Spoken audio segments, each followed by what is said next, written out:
ഇപ്പോഴെന്ത് കാണുന്നു? തോക്ക്. അതല്ല ചോദിച്ചത്. തോക്കിലൂടെ എന്ത് കാണുന്നു? ഒന്നും കാണുന്നില്ല.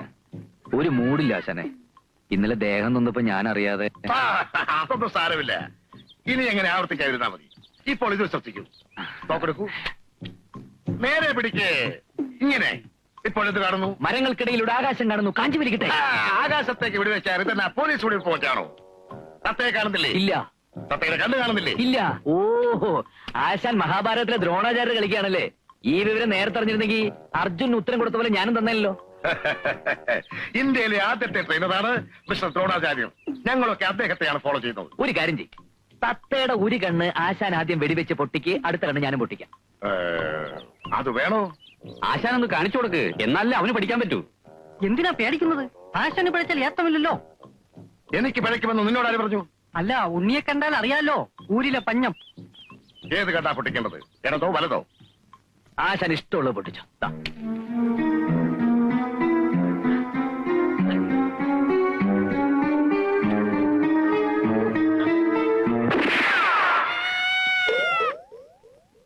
ആശാന് പഴിച്ചു. ഓ അയ്യോ, ഈ നാശം പിടിച്ച ഒരു കാറ്റ്. കാറ്റത്താരും വെടിവെക്കത്തില്ലേ? ഇത് നോക്കിക്കോ.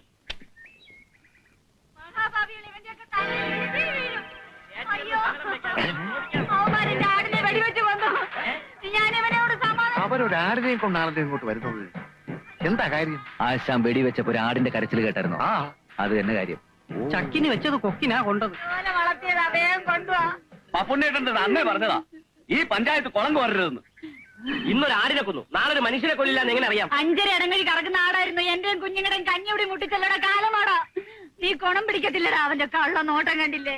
മരത്തിന്റെ മണ്ടയിലോട്ടാണല്ലോ ഋഷികേശനാര് വെടിവെച്ചത്. അതങ്ങനെ നിലത്ത് നിന്ന് ആടിന് കൊണ്ടു.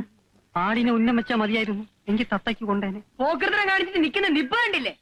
ഇനി ഇവന് വച്ചോണ്ടിരുന്നത് ശരിയാവത്തില്ല. അടിക്കുന്നതാ.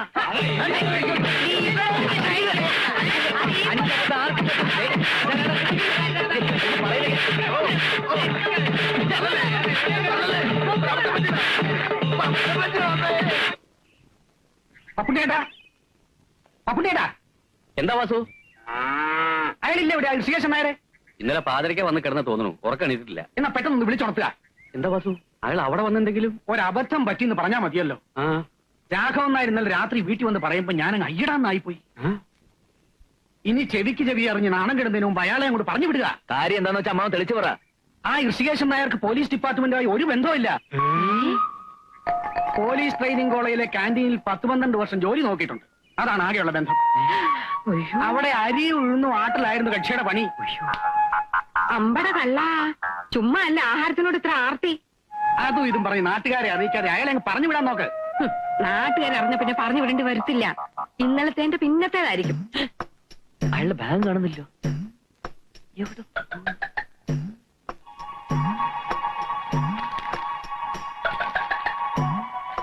അച്ഛാ, ദേ അയാൾ എഴുതി വെച്ച് കടന്ന ലക്ഷണമാ. ദേ എന്താ എഴുതിയിരിക്കുന്നത്? ഒന്ന് വായിച്ചേ. ഈ ഗ്രാമത്തിൽ ഞാൻ ആകെ സ്നേഹിക്കുന്ന പപ്പുണ്ണിയേട്ടന് എന്റെ ഇത്രയും കാലത്തെ സംഭവബഹുലമായ ജീവിതത്തിനിടയിൽ ഇതുപോലെ സ്പോർട്സ്മാൻ സ്പിരിറ്റ് ഇല്ലാത്ത ഒരു നാട്ടുകാരെ ഞാൻ എങ്ങും കണ്ടിട്ടില്ല. ഒരു CID വാർത്തെടുക്കണമെങ്കിൽ നാട്ടുകാരുടെ സഹകരണം കൂടിയേ തീരൂ. ഒരാടിനെ പോലും നഷ്ടപ്പെടാൻ തയ്യാറാവാത്തൊരു സമൂഹത്തിൽ ഒരിക്കലും സോഷ്യലിസം സാധ്യമാവില്ലെന്ന് മാർക്സ് പറഞ്ഞത് എത്ര ശരി? അല്ല ഉണ്ണികൃഷ്ണ, മാർക്സ് എങ്ങനെ പറഞ്ഞിട്ടുണ്ടോ? ഓ, താടിക്ക് തീ പിടിക്കുമ്പോ ബീഡി കത്തിക്കല്ലേ. വായിച്ച ആൾക്കൂട്ടത്തിന്റെ മർദ്ദനം താങ്ങാനുള്ള ആരോഗ്യമില്ലാത്തത് കൊണ്ട് ട്രെയിനിങ് മതിയാക്കി ഞാൻ പോവുകയാണ്. അതേതായാലും നന്നായി. ഇത്രയും ദിവസത്തെ പരിശീലനത്തിന്റെ പ്രതിഫലം കണക്ക് പറഞ്ഞ് വാങ്ങാനുള്ള സാവകാശം പോലും ഇല്ലാത്തത് കൊണ്ട് പ്രതിഫലത്തിന് പകരമായി ചായ്പിൽ വെച്ചിരിക്കുന്ന ഉരുളി ഞാൻ അടിച്ചോണ്ട് പോകുന്നു. ചേട്ടാ, ഇനി ഞാൻ നിന്ന പരമാവധി എന്റെ മെക്കിട്ട് കയറും.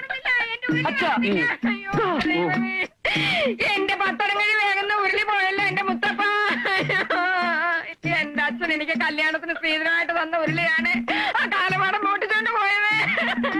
നാട്ടുകാരെ കൂട്ടാതെ ചുമ്മാരേടി. എന്റെ ഉരുളി തിരിച്ചു കിട്ടിയ പിള്ളേരുടെ അച്ഛന് ഞാൻ 10 തവണ ഉരുളിച്ചേക്കാവേ എന്റെ ഭഗവതി. ഉരുളി പോയതിന് ഞാൻ ഉരുളണോ പത്മം? സംഭവിക്കേണ്ടതൊക്കെ സംഭവിച്ചു. ഇനി പ്രയാസപ്പെട്ടിട്ട് എന്താ കാര്യം? എനിക്ക് വിഷമം നിന്റെ പരിശീലനം പൂർത്തിയാക്കാൻ കഴിയാത്തല്ല. പഠിച്ചിടത്തോളൊക്കെ മതി. ഒരു ഇന്ത്യൻ CID ഇതിൽ കൂടുതലൊക്കെ ആഗ്രഹിക്കുന്നത് തെറ്റാ. ഇന്റർവ്യൂവിന് പോകാൻ അച്ഛനേക്ക് ഒരു സൂട്ട് തെപ്പിച്ചതാ. ബാക്കി കാര്യം ഞാൻ ഏറ്റു. സൂട്ടോ? അതെ, അല്ലാതെ മുണ്ട് ഷർട്ട് ഇട്ടുകൊണ്ടാണോ CID ഇന്റർവ്യൂവിന് പോകുന്നത്? അതിന് കോട്ടും സൂട്ടും ടൈയും തൊപ്പിയൊക്കെ തന്നെ വേണം. ഒറ്റ നോട്ടത്തിൽ തന്നെ അവരൊന്ന് വിരളണം. അതിനൊക്കെ ഒത്തിരി കാശാവില്ലേ മോനെ? പിന്നെ മോന് ചക്കാത്തിന് സി ഡി ആവാൻ പറ്റുമോ? ഒരു 14,000 രൂപയെങ്കിലും വേണ്ടി വരും. 4,000? പപ്പനാവിന് കച്ചത്തുറു കെട്ടിക്കൊടുത്തതും ദാക്ഷായനിക്ക് ആടിന്റെ നഷ്ടപരിഹാരം കൊടുത്തതും കടം മേടിച്ച. ഇതിനി ആരോട് ചോദിക്കും? ആ അല്ല, ബുദ്ധിമുട്ടാണെങ്കിൽ പറഞ്ഞോ, ഞാൻ വല്ല ലുങ്കി കൊടുത്തൊരു ഇന്റർവ്യൂവിന് പോക്കോളാം. നീ ഒന്ന് തഞ്ചപ്പെടന്റെ ഉണ്ണി, ഞാനൊന്ന് ആലോചിക്കട്ടെ. ആ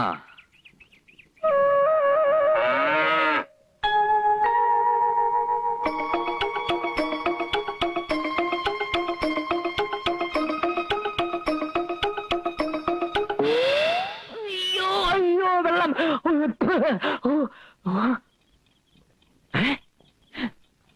എന്താ എന്താ എന്താ ഉണ്ണികൃഷ്ണ, എന്ത് പറ്റി മോനെ? കട്ടിൽ കിടന്ന് നീ എങ്ങനെ നിലത്ത് വീണു? ഒരു സ്വപ്നം കണ്ടതാ. അത് കട്ടിൽ കിടന്ന് തന്നെ കണ്ടാ പോരായിരുന്നോ? നാളെ ഇന്റർവ്യൂവിന് പോകേണ്ട ചെക്കനാ. ഇപ്പോഴേ ദുസ്വപ്നം കണ്ട് പേടിക്കാൻ തുടങ്ങി. എങ്ങനെയാ ഭഗവാനെ, എന്റെ കുഞ്ഞിന്റെ പേടി മാറ്റി അവന് വേണ്ട ധൈര്യം കിട്ടാൻ നാളെ തന്നെ അവന്റെ അച്ഛനെ കൊണ്ട് 101 പ്രാവശ്യം. എന്നെ കൊലയ്ക്ക് കൊടുത്ത് നീ അടങ്ങൂല്ലേ? അച്ഛാ, നിങ്ങളൊന്ന് പോയി കിടക്കാൻ നോക്ക്. ഞാൻ ആ സ്വപ്നത്തിന്റെ ബാലൻസ് ഒന്ന് കാണാൻ പറ്റുമോ നോക്കട്ടെ. എന്നിട്ട് വേണം എനിക്ക് അവനിട്ട് 2 കൊടുക്കാൻ. നേരാ, വാ, നമുക്ക് പോകാം.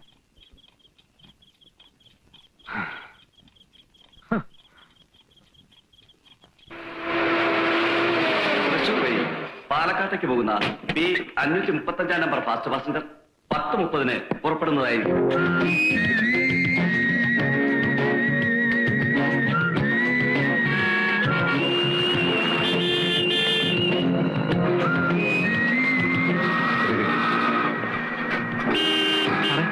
അപ്പോയ വാർത്തയെ കണ്ടോ? ഒരു പെച്ചക്ക് വാർത്തയാണെന്ന് തോന്നുന്നു. നിനക്ക് പരിചയമുണ്ടോ? ഇല്ല.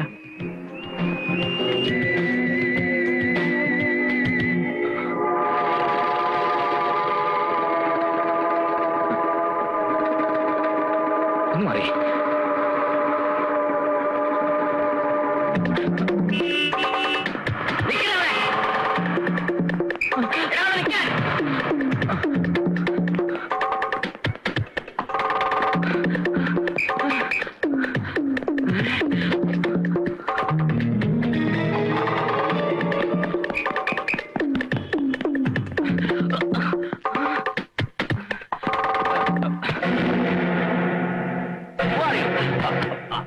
Unnikrishnan, behaviour. What you want? ജോലി, പ്രൈവറ്റ് ഡിറ്റക്റ്റീവ്. ഞാൻ എന്റെ ഇന്റർവ്യൂവിന് വേണ്ടി വന്നാണ് സാർ. അതിന് ഈ വേഷത്തിലാണോ വരുന്നത്? ഇങ്ങനെ വന്നൊന്ന് അമ്പരപ്പിക്കാമെന്ന് കരുതിട്ടാ sir. Mister, I am retired DIG of Tamil Nadu police, you know. Sorry sir, ഇങ്ങനെയൊക്കെ വന്നാലേ ജോലി കിട്ടുള്ളൂ എന്ന് കരുതിട്ടാ. ഇരിക്കൂ. Thank you sir.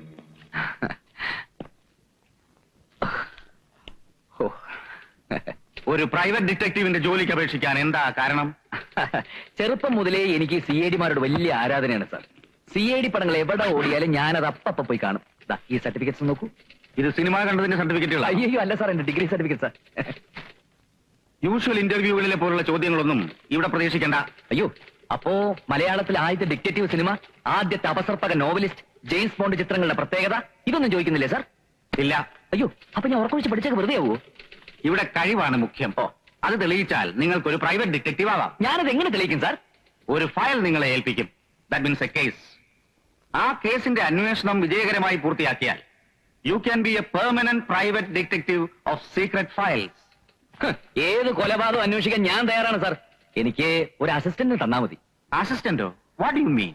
അതെ സാർ, സാധാരണ CID മാർക്കും ഡിറ്റക്റ്റീവ് മാർക്കൊക്കെ ഒരു അസിസ്റ്റൻസ് കാണുമല്ലോ. പ്രേംനസൻ അടൂർവാസി, പട്ടണപ്രവേശിൽ മോഹൻലാൽ ശ്രീനിവാസൻ, അതുപോലെ. ഒരു അസിസ്റ്റന്റിനെ നിങ്ങൾക്ക് ആവശ്യമാണെങ്കിൽ നിങ്ങൾ തന്നെ വെക്കണം. ഓ, അങ്ങനെയാണല്ലേ. വേഷപ്രച്ഛന്നനാവുന്നുകൊണ്ട് കുഴപ്പമൊന്നുമില്ലല്ലോ. അതൊക്കെ നിങ്ങളുടെ ഇഷ്ടം. ഓക്കെ, ഇനി പറയൂ സാർ, കൊലപാതകം എവിടെ വെച്ചാണ് നടന്നത്, എങ്ങനെയാണ് നടന്നത്, ആരെയാണ് കൊന്നത്, എങ്ങനെയാണ് കൊന്നത്, എന്ത് ആയുധം ഉപയോഗിച്ചാണ് കൊന്നത്? പറയൂ പറയൂ പറയൂ. കൊലപാതകം അന്വേഷിക്കാവുന്ന പ്രായമാകുമ്പോ പറയാം. ട്രെയിനിങ് പീരീഡിൽ നിങ്ങളെ ഏൽപ്പിക്കുന്ന കേസ് മറ്റൊന്നാണ്.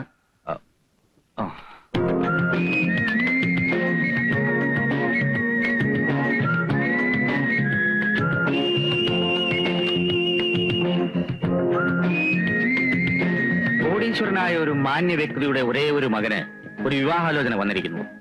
പത്രത്തിലെ മാട്രിമോണിയൽ കോളത്തിൽ പരസ്യം കൊടുത്തു വന്നിട്ടുള്ള ആലോചനയാണ്. ഇന്ദ്രപ്രസ്ഥത്തിൽ അനന്തപത്മനാഭന്റെ ഏക മകൾ അരുന്ധതി നായരാണ് പെണ്ണ്. അവൾക്ക് എന്ത് പറ്റി സാർ? ആരെങ്കിലും കൊന്നോ? അങ്ങനെയാണെങ്കിൽ CBI ഡയറക്ടറുപ്പിലെ പോലെ നമുക്ക് മുകളിൽ നിന്ന് ഡമ്മിയിട്ട് കണ്ടുപിടിക്കാം. ഞാൻ പറയുന്നത് കേൾക്കണം മിസ്റ്റർ. ഓ, സോറി സാർ. ഈ കല്യാണാലോചന മുന്നോട്ട് കൊണ്ടുപോകുന്നതിന് മുമ്പ് പെണ്ണിനെ സംബന്ധിക്കുന്ന എല്ലാ രഹസ്യങ്ങളും അറിഞ്ഞിരിക്കണമെന്ന് നമ്മുടെ ക്ലയന്റിന് നിർബന്ധം. അരുന്ധതി നായർക്ക് ലവ് അഫയേഴ്സ് ഉണ്ടായിരുന്നോ? ഇപ്പോൾ അവൾ ആരെയെങ്കിലും പ്രേമിക്കുന്നുണ്ടോ? പുരുഷന്മാരോട് ലിബറലായി ഇടപെടുന്ന ടൈപ്പാണോ? അവളുടെ ഫാദർ എത്രക്കാരനാണ്? മാന്യമായ സോഴ്സിലൂടെയാണോ റിച്ച് ആയത്? ഈ വക കാര്യങ്ങൾ അന്വേഷിച്ച് 45 ദിവസത്തിനകം റിപ്പോർട്ട് സമർപ്പിക്കണം. കേസ് അന്വേഷണം അതീവ രഹസ്യമായിരിക്കണം. ഡീറ്റെയിൽസ് എല്ലാം ഈ ഫയലിലുണ്ട്.